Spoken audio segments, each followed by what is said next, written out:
क्यों अफ्रीकन देश इतने गरीब हैं? क्यों चाइना इन देशों को इतना ज़्यादा लोन दे रहा है? क्या चाइना इन देशों को कर्जा देकर अपनी मुट्ठी में रखना चाहता है? और अफ्रीकन देश चाइना से इतना लोन क्यों लेते हैं? इन सवालों का सच जानने के लिए वीडियो को एंड तक जरूर देखना और लाल बटन दबाकर चैनल को सब्सक्राइब कर लें। 2021 की रिपोर्ट्स के मुताबिक अफ्रीकन देशों पर चाइना का 164 बिलियन डॉलर्स का कर्जा है।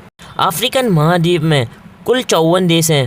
इनमें से लगभग सभी देशों ने चाइना से लोन ले रखी है। तो चलिए दोस्तों, अब हम उन 4 सवालों का जवाब समझते हैं। नंबर 1, क्यों अफ्रीकन देश इतने गरीब हैं?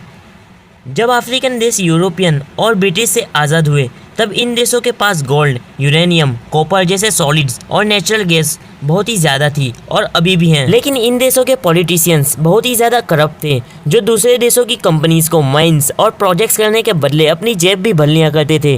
रिपब्लिक ऑफ कॉन्गो अफ्रीका का सबसे बड़ा कॉपर का प्रोड्यूसर है और दुनिया में सबसे ज़्यादा कोबाल्ट यहीं पर मिलता है। कोबाल्ट बैटरी बनाने में यूज़ होता है। 2008 में जब चाइना ने कॉन्गो में $3 बिलियन का इन्वेस्टमेंट इंफ्रास्ट्रक्चर, कोबाल्ट और कॉपर के प्रोजेक्ट्स में किया था, इस प्रोजेक्ट्स के डॉक्यूमेंट्स लीक हुए थे तो पता चला कि कुछ चाइनीज कंपनीज के फंड अलग अलग अकाउंट्स में डिपॉजिट हुए थे, जो कि मिलियंस में थे। $140 मिलियन से भी ज्यादा का फंड ट्रांसफर हुआ था और वो फंड 2008 में कॉन्गो के प्रेसिडेंट रह चुके जोसेफ कबीला के फैमिली मेंबर्स और साथियों के अकाउंट्स में डिपॉजिट हुए थे। जहां दूसरी तरफ इसी देश के लोग बेरोजगारी, भूखमरी से जूझ रहे हैं, वहाँ ऐसे पॉलिटिशियंस हों तो देश के हालात कैसे सुधरेंगे? इसके अलावा lack of education, health center और क्राइसिस आने के कारण यहाँ के देश गरीब हैं। नंबर 2, क्यों चाइना अफ्रीकन देशों को इतना ज़्यादा लोन दे रहा है? इसका जवाब सिंपल है दोस्तों। जब चाइनीज़ बैंक और फाइनेंस कंपनीज अफ्रीका को लोन देते हैं, वो उससे इंटरेस्ट कमाते हैं।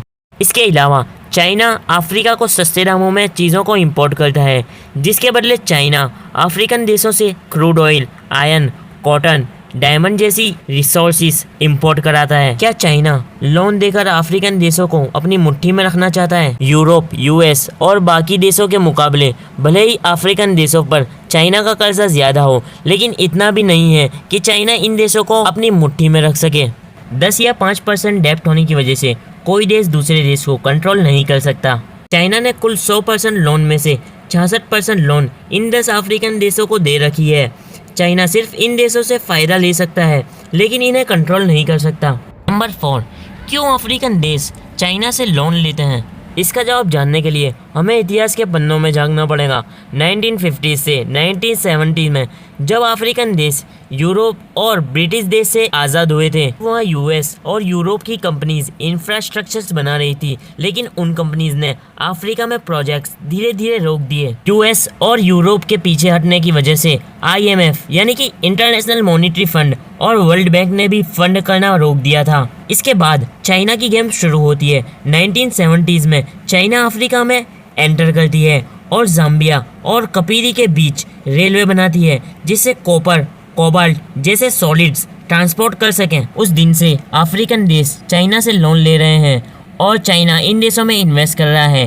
पिछले 20 सालों में चाइना ने सभी देशों में इंफ्रास्ट्रक्चर बनाए हैं, जिसमें से पोर्ट्स, रेलवे और पावर प्लांट्स भी शामिल हैं। दोस्तों, चाइना और अफ्रीकन देशों के बारे में आप लोगों का क्या ख्याल है? कमेंट सेक्शन में हमें ज़रूर बताइए। वीडियो इन्फॉर्मेटिव लगा हो तो लाइक करें और सब्सक्राइब करें हमारी चैनल को, and don't forget to press the bell icon.